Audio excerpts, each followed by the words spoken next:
সকালের দিকে 200 মার্কের এমসিকিউ দিল, ওইটা আমি পড়লাম। প্রশ্ন ফাঁস চক্রের মাস্টারমাইন্ড খোদ কর্ম কমিশনের এক কর্মকর্তা। তাহলে এখানে কত হাজার হাজার মেধাবী বঞ্চিত হয়েছে। বিসিএস সহ বিভিন্ন নিয়োগ পরীক্ষার প্রশ্ন ফাঁস করে আসছিল চক্রটি। মেম্বার দিয়ে করাতে মেম্বারের সাথে যে পিয়ন থাকতো ওদের মধ্যে। আবারও একই ঘটনার পুনরাবৃত্তি হতে যাচ্ছে। হাতে থাকা এমন তথ্য উপাত্ত এবং চাকরি প্রার্থীদের সংখ্যা আমলে নিয়ে মাঠে নামে টিম সার্চলাইট।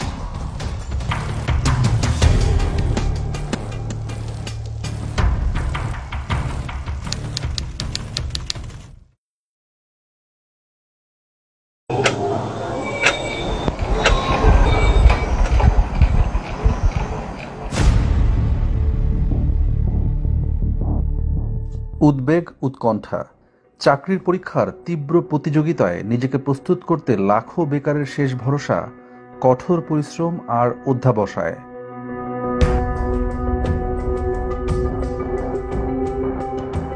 সবারই লক্ষ্য একটি সরকারি চাকরি, আর চাহিদার শীর্ষে আছে বাংলাদেশ সিভিল সার্ভিস বা বিসিএস ক্যাডারের চাকরি।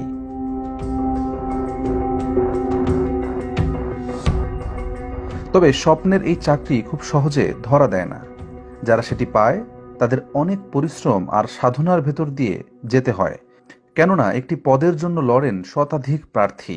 আমি বিসিএস ক্যাডার অবশ্যই হব, এই জন্য আমি সেই ফার্স্ট ইয়ার থেকে কিন্তু পড়াশোনা শুরু করলাম। মাশাআল্লাহ, আমি 33তম বিসিএসে ভাইবাও দিলাম। ভাইবা দেওয়ার পরে মানে আমি একটা প্রত্যাশাই করেছিলাম যে আমি পুলিশ ক্যাডার পাবো। আমার ফার্স্ট চান্স কিন্তু পুলিশ দেওয়া ছিল, কিন্তু আমার সেই ক্যাডার তো পেলামই না। এবার চিন্তা করলাম যে একটা নন ক্যাডার আসবে, সে নন ক্যাডার পেলাম না। এই নাসির উদ্দিনকে দেখুন, বিসিএস ক্যাডার হওয়ার স্বপ্ন পূরণে কি না করেছেন।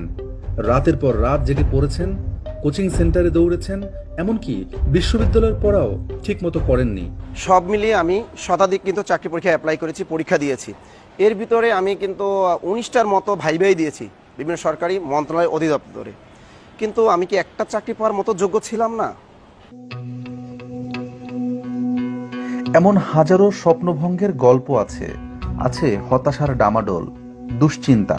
তবে চাকরি প্রার্থীদের কেউ কেউ এই পরিশ্রমের পথে হাঁটেন না।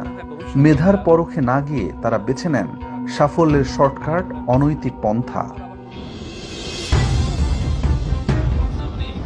বিসিএস পরীক্ষার সেই অনৈতিক পথের সন্ধানে টিম সার্চলাইট। এই যাত্রায় আমরা এমন এক ব্যক্তির খোঁজ পেয়েছি যিনি অন্ধকার ওই পথের অলিগলি যেমন চেনেন, তেমনি জানেন কারা তার নেপথ্য কুশীলব। এবং জনপ্রতি 8 থেকে 10 লক্ষ টাকা করে নেয়। এটা কি আপনার সাথে আপনার সামনেই হয়েছিল এটা? জি জি জি। এবং 4টা মেয়ে আমার দিকে আমাকে দিয়েছিলেন ওনার ভাইরা, ডাকনাম কামরুল সাকিব, ওনার ভাইরার বাসায় রেখে আসার জন্য। দেশের সর্বোচ্চ চাকরির পরীক্ষায় এমন জালিয়াতির খবর চমকে ওঠার মতোই। প্রশ্ন ফাঁসের অনেক ঘটনাই উদ্ঘাটন করেছি, তারপরও বিস্ময় কাটে না। পিএসসির এই নন ক্যাডার গুলোই করতো, আর আগে বলতো আগে 4-5টা বিসিএস ক্যাডার বানাইছি, তারপর থেকে নন ক্যাডারের দিকে ঝুঁকে পড়ে, রাজস্ব, এটিও এসব। তারপরে পিএসসির একটা কাজ করে সিনিয়র স্টাফ নার্স, এটার অনেকগুলো প্রায় 20-25টা চাকরি হয় ওনার মাধ্যমে।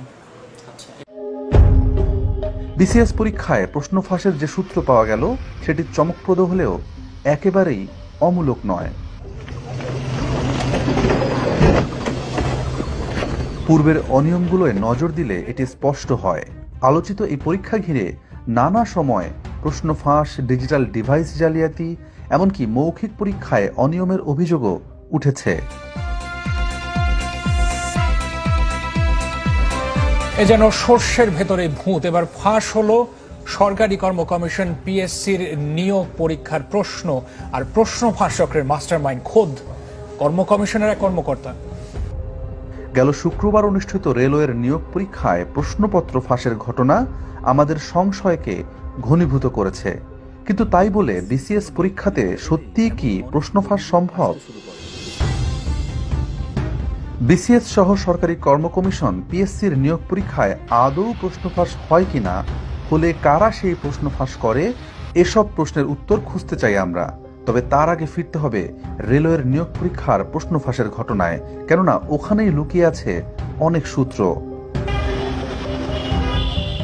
চ্যানেল 24-এ প্রশ্ন ফাঁসের খবর প্রচারের পর চক্রের 17 সদস্য গ্রেপ্তার হয়েছেন সিআইডির হাতে। পিএসসির গাড়ি চালক আবেদ আলী তাদের একজন। বিভিন্ন সময় বিভিন্ন বিসিএস এর ভাইভাতে তদবির করতাম সার্ভে দিয়ে। 33 আছে 3টা, আর 27 ছিল 2টা। মেম্বার দিয়ে করাতে মেম্বারের সাথে যে পিয়ন থাকতো ওদের মাধ্যমে। অকপট নিজের অপরাধের কথা স্বীকার করেছেন তিনি, জানালেন এই গুরুত্বপূর্ণ তথ্য। বিজেপির সবচেয়ে অসাধু প্রশ্ন ফাঁসকারী আছে, সবসময় প্রশ্ন ফাঁস করে আসছে। একসময় আবেদ আলীর শিষ্য ছিলেন, কিন্তু কালের পরিক্রমায় এখন নিজেই প্রশ্ন ফাঁস করতে পারেন সাজেদুল। 46টা আমি পুরোপুরি জানি মানে যে করছে, আর 45টা হয়েছে এটা শুনছি। 46টা কিভাবে জানেন? কি কতজন লোক দিলেন আপনি? 46টা জানি হলো যে আবু সালমান সোহেল ও আমাকে মানে নক করছিল, নক করার পর আমি তাকে 17 জন লোক দিচ্ছিলাম। আমাদের সূত্রের সাথে সাজেদুলের বক্তব্য মিলে যাচ্ছে। তবে কি সত্যি ফাঁস হয়েছে সর্বশেষ 2টি বিসিএস এর প্রশ্নপত্র? আমরা এর হিসাব মিলাবো বিরতির পর।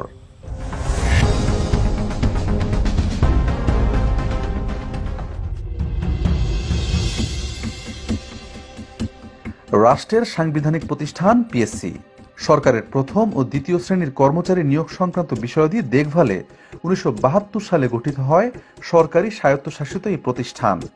একজন চেয়ারম্যানের নেতৃত্বে 20 সদস্যের একটি স্বতন্ত্র বোর্ড এই প্রতিষ্ঠানের সকল কার্যক্রম পরিচালনা করে। সংবিধানে পিএসসি গঠনের উদ্দেশ্য সম্পর্কে বলা হয়েছে, এই প্রতিষ্ঠান প্রজাতন্ত্রের কাজে দক্ষ ও উপযুক্ত কর্মচারী নিয়োগের উদ্দেশ্যে যাচাই ও পরীক্ষা পরিচালনা করবে। তবে প্রতিষ্ঠার 52 বছর পর সাংবিধানিক এই দায়িত্ব পালনে পিএসসি কতটুকু সফল?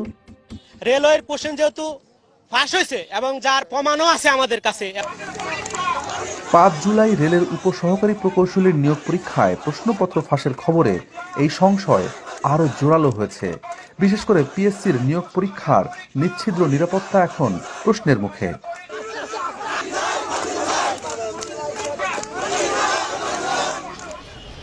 কিন্তু এই নিরাপত্তা ঝুঁকি কি বিসিএস এর মতো মর্যাদাপূর্ণ চাকরির পরীক্ষাতেও রয়েছে?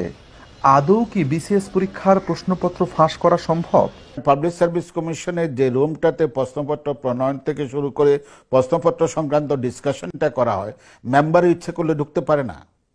পাবলিক সার্ভিস কমিশন মেম্বার বা চেয়ারম্যান সাহেব ইচ্ছা করলেও ঢুকতে পারেন না, তাকে ঢুকতে হয় আরও একজনকে সাথে নিয়ে।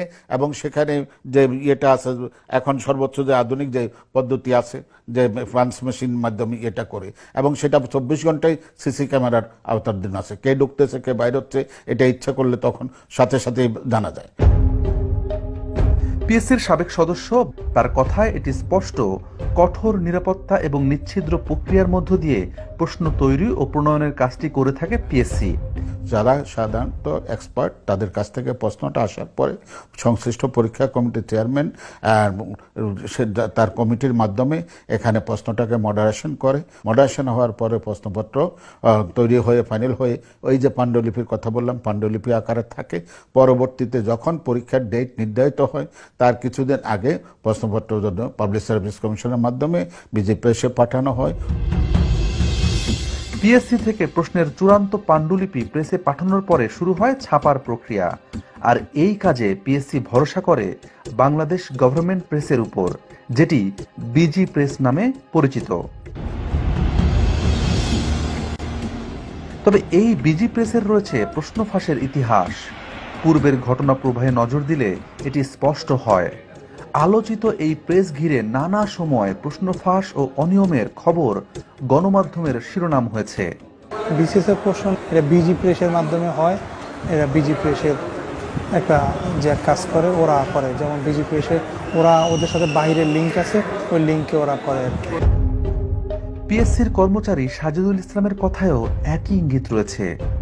দীর্ঘদিন ধরে বিসিএস এর প্রশ্ন ফাঁসকারী বাইরের এই চক্রটির খোঁজ পেয়েছে টিম সার্চলাইট। বিসিএস সহ সরকারি নিয়োগ পরীক্ষায় প্রশ্ন ফাঁসের ঘটনায় বারবার এই চক্রটির নামই উঠে এসেছে, যাদের মাধ্যমে প্রশ্ন পেত আবেদ আলীরা। আর এই চক্রে বিজি প্রেসের সাবেক কর্মচারী এটিএম গোলাম মোস্তফার যোগসাজশ রয়েছে। প্রশ্ন ফাঁসের ঘটনায় 1 যুগ আগে চাকরিচ্যুত হলেও তার চক্রটি যে এখনো সক্রিয়, 46তম বিসিএসে তার আলামত পেয়েছে টিম সার্চলাইট। এবার আলামতগুলো মিলিয়ে দেখার পালা, প্রমাণ করার পালা। প্রশ্ন ফাঁস হয়েছে 46তম বিসিএস এর প্রিলিমিনারি পরীক্ষায়।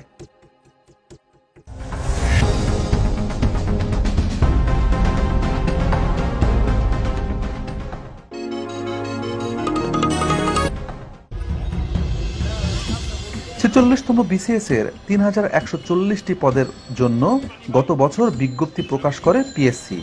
এবছরের 26 এপ্রিল নেওয়া হয় প্রাথমিক বাছাই বা প্রিলিমিনারি পরীক্ষা। 200 নম্বরের ওই পরীক্ষায় প্রার্থী ছিলেন প্রায় 3.5 লাখ। 9 মে প্রকাশিত ফলাফলে দেখা যায় তীব্র প্রতিযোগিতাপূর্ণ এই প্রাথমিক বাছাইয়ে পাশ করেছেন 10,638 জন, যা মোট প্রার্থীর মাত্র 3%। তবে অনুসন্ধান বলছে এই 3%-এর সকলেই মেধার পরিচয় দিয়ে নয়, কেউ কেউ অনৈতিক পন্থাও বেছে নিয়েছিলেন। এমনই কিছু প্রার্থীর প্রবেশপত্র এসে পৌঁছেছে আমাদের হাতে। কিভাবে তারা এই জালিয়াতি করেছেন তা খতিয়ে দেখার আগে নজর দিতে হবে 46তম বিসিএস প্রিলিমিনারি পরীক্ষার ফলাফলের প্রজ্ঞাপনে। মেলাতে হবে রেজিস্ট্রেশন নাম্বার। আমাদের হাতে থাকা 8টি প্রবেশপত্রের সবাই চান্স পেয়েছেন। এই শিক্ষার্থীরা কিভাবে প্রশ্নপত্র পেলেন, কারা তাদের এই প্রশ্নপত্র দিল তা জানতে অন্তত একজন শিক্ষার্থীকে খুঁজে বের করতে হবে। মাহমুদুলের ফোন নাম্বার লেখা ছিল প্রবেশপত্রের উপরে। সেই সূত্রে খোঁজ পাওয়া গেল সে ঢাকা বিশ্ববিদ্যালয়ের প্রাক্তন শিক্ষার্থী। মাহমুদুলের ঠিকানা সহ আরো বিস্তারিত তথ্য পেতে যেতে হবে ঢাকা বিশ্ববিদ্যালয়ের ভর্তি অফিসে। অনেক খোঁজাখুঁজির পর পাওয়া গেল মাহমুদুলকে। মিলিয়ে দেখা হলো প্রবেশপত্রের সঙ্গে। ঢাকা বিশ্ববিদ্যালয়ের রাষ্ট্রবিজ্ঞান বিভাগের 13-14 সেশনের এই শিক্ষার্থীর বাড়ি নাটোর জেলায়। তবে বাংলাদেশ টেলিভিশনে ক্যামেরা পার্সন হিসেবে সম্প্রতি যোগ দিয়েছেন তিনি।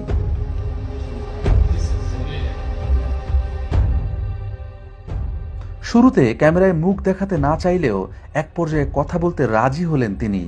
জানালেন 46তম বিসিএস প্রিলি পরীক্ষার আগের রাতের বিস্তারিত। 46 বিসিএস এর প্রশ্ন সাজুদুল ইসলাম সাজু আমাকে মোহাম্মদপুরে পাঠালো। মোহাম্মদপুর থেকে আমাকে একটা বাসায় নিয়ে গেল। বাসায় নিয়ে যাওয়ার পরে ওখানে আমাকে সকালের দিকে 200 মার্কের এমসিকিউ দিল। ওইটা আমি পড়লাম। পড়ার পরে হলে গিয়ে দেখি কমন পড়ছে। আচ্ছা, কত টাকা পিলিতে কত টাকা কন্ট্রাক্ট হলো? 1 লাখ টাকা নিয়েছে। এই সাজুই হলেন পিএসসির কর্মচারী সাজেদুল ইসলাম, যার মাধ্যমে মাহমুদুলের মতো অনেকেই পরীক্ষার আগের রাতে প্রশ্ন পেয়েছেন। মাহমুদুলের বক্তব্যের সূত্র ধরে খুঁজে বের করি আরেক শিক্ষার্থী রুবেলকে। ঘটনার আকস্মিকতায় হতভম্ব রুবেল নিজের পরিচয় গোপন রাখতে বারবার অনুরোধ করছিলেন। স্যার, আপনি আমার এলাকার স্যার, ভিডিওটা করেন না স্যার। আপনি আমার এলাকার আমি স্যার আমার এরকম কোনো কিছু স্যার ভিডিও করেন না স্যার, আমার সব করেন স্যার। কিন্তু আমরা ওই রাতের বিস্তারিত তার মুখেই জানতে চাই। মাহমুদুল ভাইয়ের মাধ্যমে স্যার ওইখান থেকে আমাকে নিয়ে গেছে আইডিবির সামনে। তো আইডিবির থেকে ওরা আবার গাড়িতে করে মোহাম্মদপুর নিয়ে গেছে। তো মোহাম্মদপুর নিয়ে যাওয়ার পরে রাত 9টা-10টার দিকে আমাদের কাছে কোশ্চেন পাঠিয়েছে। তো ওরা লোকজন ছিল, ওই কোশ্চেন দিয়ে আমাদের সারা রাত সলভ করাইছে। তো তারপরে সকালে আমাদের ছেড়ে দিয়েছে। পরে বলে আমরা অ্যাডমিট কার্ড নিয়ে যার যার এক্সাম সেন্টারে চলে গেছি। পরে আমরা পরীক্ষার হলে ওই অ্যারাউন্ড 160-র মতো কোশ্চেন কমন পাইছি বিসিএস স্যার। তার মানে সবগুলো সেটের প্রশ্নই পড়ানো হয়েছিল শিক্ষার্থীদের, যাতে যে কোনো সেট থেকে প্রশ্ন এলে উত্তর দিতে পারেন তারা। কতগুলো কোশ্চেন পড়াইলো? 1000 প্লাস স্যার, 1100-1200 মতো স্যার। সব যত যেগুলো সেট হয় সব সেটই পড়াইছে স্যার? ওখানে সেটমেট কিছু লেখা ছিল না স্যার। আচ্ছা, কি হাতে লেখা ছিল না? না, প্রিন্ট করাই ছিল, বাট ওইখানেও জাস্ট খালি কোশ্চেনগুলো ছিল, আর কোনো কিছু ছিল না। আমার সাথে 2 লাখ টাকা কন্ট্রাক্ট হয়েছিল, পরে আমাকে নিয়ে গেছিল। আমার ওই রুমে স্যার 8-9 জন স্যার। ওই বাসায় কতজন? ওই বাসায় স্যার 100 জনের মতো স্যার। চুক্তিবদ্ধ শিক্ষার্থীদের প্রশ্ন পড়ানোর একটি গোপন বুথেই খোঁজ মিলল শতাধিক শিক্ষার্থীর। সে রাতে এমন কত বুথ স্থাপন করেছিল চক্রটি, তার সঠিক সংখ্যা আমাদের অজানা। মাহমুদুল ও রুবেলের মতো আরও 6 শিক্ষার্থীর নাম পরিচয় নিশ্চিত হয়েছে টিম সার্চলাইট, যারা প্রশ্ন পেয়েছিলেন। শুধু কি প্রিলির প্রশ্নই ফাঁস হয়? প্রিলিমিনারির 4 সেট তারা পাইতো, লিখিতরও 4 সেটই তারা পাইতো এবং পড়াশোনা সারা রাত পড়াশোনা করে সকালবেলা পরীক্ষা দিত। বিশেষ পরীক্ষার আগে, বিশেষ করে 33তম এবং 34তম বিশেষ পরীক্ষার আগে নোমান সিদ্দিকী ক্যান্ডিডেট জোগাড় করতেন। জোগাড় করে পরীক্ষার আগের রাতে একটি নির্দিষ্ট জায়গায় রাখতেন, মিরপুর 10 নম্বরে, যেটাকে বলতো বুথ। ওখানে সব ক্যান্ডিডেটকে জড়ো করে রাখতেন, 20-25 জনকে। রাত 1:30, 2টা কিংবা 3টার দিকে পিএসসির বহিষ্কৃত কর্মচারী খলিল এসে হাতে লেখা কাগজে প্রশ্ন দিয়ে যেতেন। আর সেই প্রশ্নগুলোই এই ক্যান্ডিডেটগুলো সারা রাত ধরে পড়াশোনা করে সকালবেলা পরীক্ষা দিত। মাহমুদুল ও রুবেলকেও আগামী অগাস্টে অনুষ্ঠিতব্য লিখিত পরীক্ষার প্রশ্ন সরবরাহের আশ্বাস দিয়েছিল চক্রটি। নজর দিতে হবে আসামিদের আদালতে দেওয়া জবানবন্দিতে। সেখানে 33তম বিসিএস এর প্রিলি এবং রিটেন পরীক্ষায় প্রশ্ন ফাঁসের মাধ্যমে বেশ কয়েকজনকে ক্যাডার বানানোর কথা স্বীকার করেছে চক্রটি। বিসিএস ছাড়াও আমাদের অনুসন্ধানে সহকারী রাজস্ব কর্মকর্তা, অডিটর, সহকারী থানা শিক্ষা কর্মকর্তা, সিনিয়র স্টাফ নার্স, পল্লী সঞ্চয় ব্যাংক, পররাষ্ট্র মন্ত্রণালয়ের সাইফার কর্মকর্তা, জুনিয়র ইন্সপেক্টর সহ 30টি নিয়োগ পরীক্ষায় প্রশ্ন ফাঁসের প্রমাণ মিলেছে। বিসিএস সহ বিভিন্ন পরীক্ষার প্রশ্নপত্র ফাঁস নিয়ে পিএসসির চেয়ারম্যানের মুখোমুখি আমরা। এবং প্রশ্ন পরীক্ষার পর আমরা মিলিয়ে দেখেছি, এটা হুবহু মিলে যায় আপনার প্রশ্নের সাথে। এই বিষয়ে এখনো মন্তব্য করার সময় আসেনি। আমার যদি আগে পেতাম আমরা, তাহলে আমরা পরীক্ষাটা সত্য বা মিথ্যা সেটা পরে পরীক্ষাটা বন্ধ করতে পারতাম। আমরা পরীক্ষাটা আমরা বন্ধ করতে পারতাম, তাহলে এই বদনামটা আমাদের ঘাড়ে আসতো না। পিএসসির যে কয়জন কর্মকর্তা কর্মচারী সিআইডির হাতে গ্রেপ্তার হয়েছেন, এদের সবার বিরুদ্ধে বিভিন্ন সময়ে প্রশ্নপত্র ফাঁসের অভিযোগ ছিল। সেই সব অভিযোগের কয়েকটি সত্যতাও খুঁজে পেয়েছিল পিএসসি। হাতে গোনা কয়েকজনের জন্য গোটা পরীক্ষা ব্যবস্থাটি প্রশ্নের মুখে পড়তে পারে না। আমাদের অনুসন্ধানের লক্ষ্য সেটি নয়। আমরা দেখিয়েছি একটি চক্র কিভাবে টাকার লোভে পরীক্ষা পদ্ধতিকে কলুষিত করছে। এদের খুঁজে বের করে থামানো জরুরি, তা না হলে সরকারি কর্ম কমিশনের ওপর মানুষ আস্থা হারাবে।